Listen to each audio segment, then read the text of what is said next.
going to tell you how I met my fiance, John. I actually went to start working for the company my mother and my father founded.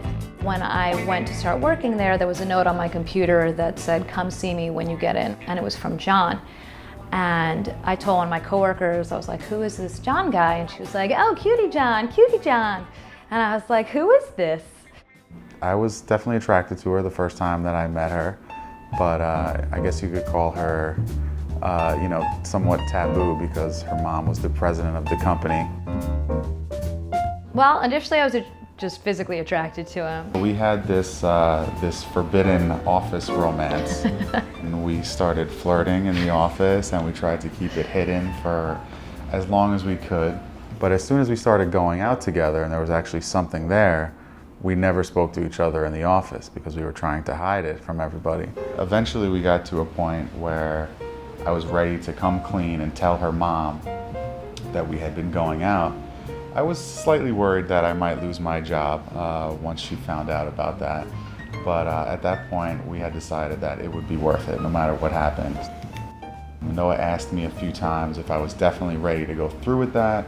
And after I convinced her that I was, she let me on a little secret that, in fact, her mom knew about it the whole time and that there was nothing to worry about. I just liked that he was like a guy's guy and he liked to do things that men do. She's a selfless person. She's always considering what other people want, if other people are comfortable, and she always puts everyone else in front of what she wants.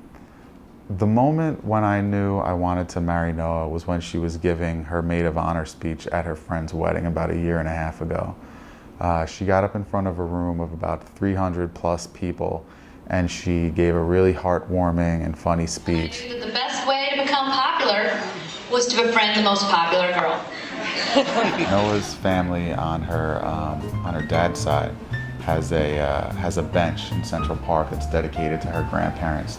So it's significant to her family and we had been there a couple of times. So I wanted to propose in the park because it's close to our apartment and we spend so much time there. And I figured that would be the most meaningful place. I had my brother involved and I had told Noah that I wanted to walk through the park to go to the Guggenheim Museum. When we were walking over, there's like a garbage that sits next to the bench that we dedicated, which is lovely, and it was missing at the time. So when we were walking over, I was like, "Oh look, the garbage is missing." And John zoned out for a second. So for like that split second, I was thinking he might be proposing there.